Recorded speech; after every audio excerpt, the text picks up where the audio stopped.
नमस्कार। वक्फ संशोधन विधेयक पर देश के राजनीतिक गलियारों में मंथन और मतभेद की स्थिति देखने को मिल रही है। सरकार द्वारा लाए गए इस विधेयक ने सत्ताधारी गठबंधन के भीतर ही दरारें पैदा कर दी हैं। विधेयक का उद्देश्य वक्फ संपत्तियों के प्रबंधन में पारदर्शिता लाने और इसमें सुधार करना है, लेकिन इसके कई प्राविधान पर अलग अलग राजनीतिक दलों ने अपनी आपत्तियां दर्ज कराई हैं। ये स्थिति उस समय अधिक दिलचस्प हो जाती है जब विधेयक के समर्थन में खुद केंद्रीय मंत्री और गठबंधन के प्रमुख नेताओं द्वारा बयान दिए गए हों, लेकिन पार्टी के अन्य सदस्यों और सहयोगी दलों ने इसके कुछ पहलुओं पर असहमति जताई हो। जेडीयू लोक जनशक्ति पार्टी, रामविलास और तेलुगु देशम पार्टी यानी टीडीपी जैसी प्रमुख पार्टियों ने वक्फ संशोधन विधेयक के प्रति अपनी चिंताओं को प्रकट किया है, जो बीजेपी के नेतृत्व वाले गठबंधन के अंदर खटास का संकेत देती है। इस विधेयक से जुड़े विवाद ने यह स्पष्ट किया है कि धार्मिक और सामाजिक संवेदनशील मुद्दों पर सभी राजनीतिक दलों की रणनीति और उनके आंतरिक मतभेद सामने आ सकते हैं। ऐसे में गठबंधन के लिए सामंजस्य बनाए रखना चुनौतीपूर्ण हो सकता है, खासकर जब चुनावी समीकरणों पर इसका सीधा प्रभाव पड़े। विधेयक पर विस्तृत चर्चा और इसमें सुधार की संभावनाओं के साथ ये देखना दिलचस्प होगा कि सरकार और उसके सहयोगी दल किस तरह से आपसी मतभेदों को सुलझाते हैं।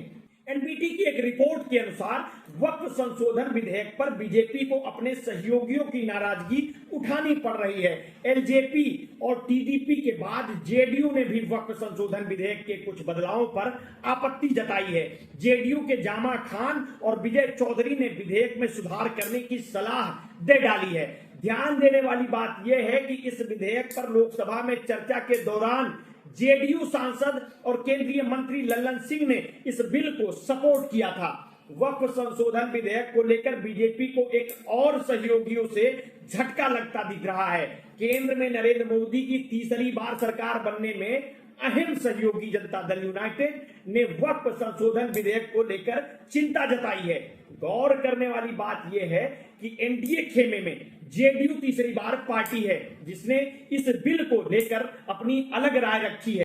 इससे पहले चिराग पासवान की लोक जनशक्ति पार्टी इस विधेयक पर सवाल खड़ा कर चुकी है। वहीं आंध्र प्रदेश के मुख्यमंत्री चंद्रबाबू नायडू की तेलुगु देशम पार्टी ने भी इससे नाखुशी जाहिर की है। माना जा रहा है कि बिहार के मुख्यमंत्री नीतीश कुमार की पार्टी जेडीयू 2025 में होने वाले विधानसभा चुनाव से पहले राज्य की 18% मुस्लिम आबादी को नाखुश नहीं करना चाहती, इसलिए यह प्रस्ताव कानून में बदलाव चाहती है। वक्फ संशोधन विधेयक को लेकर जेडीयू का रेड सिग्नल इसलिए मायने रखता है क्योंकि लोकसभा की कार्रवाई के दौरान केंद्रीय मंत्री और जेडीयू के संसदीय दल के नेता राजीव रंजन उर्फ लल्लन सिंह ने खुलकर इस बिल का समर्थन किया था। जेडीयू सांसद राजीव रंजन उर्फ लल्लन सिंह ने इस महीने की शुरुआत में लोकसभा में एक बहस के दौरान कानून के पक्ष में बात की थी। लल्लन सिंह ने संशोधन को पारदर्शिता के लिए एक बहुत जरूरी उपाय बताया। हालांकि तब से जेडीयू के गुटों में असंतोष है। राज्य के अल्पसंख्यक कल्याण मंत्री मोहम्मद जमा खान ने कुछ प्रावधानों पर आपत्ति जताने के लिए मुख्यमंत्री से मुलाकात की है।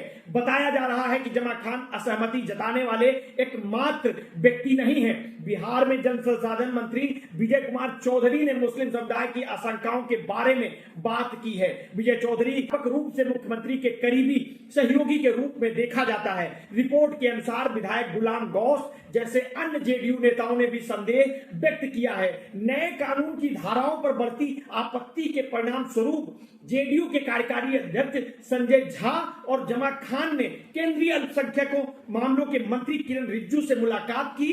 केंद्र ने प्रस्तावित बदलावों का बचाव किया है, जिसमें मुस्लिम महिलाओं और गैर मुस्लिमों का प्रतिनिधित्व अनिवार्य करना और दानदाताओं को 5 साल या उससे अधिक समय तक प्रैक्टिस करने वाले मुसलमानों तक सीमित करना शामिल है। केंद्रीय और राज्य वक्फ बोर्डों के कामकाज में पारदर्शिता सुनिश्चित करने के प्रयास के रूप में बताया गया है। मीडिया सूत्रों का कहना है कि कुछ मुस्लिम मौलवियों की ओर से एक खतरनाक कहानी गढ़ी जा रही है। सूत्रों ने यह भी कहा है कि विचार उन मुस्लिम महिलाओं को सशक्त बनाने का है जो पुराने कानून के तहत इसके पीड़ित थी। हालांकि कांग्रेस के नेतृत्व में विपक्ष ने प्रस्तावों की तीखी आलोचना की है और इसे कठोर उपाय संघीय व्यवस्था पर हमला और मौलिक अधिकारों का उल्लंघन बताया है।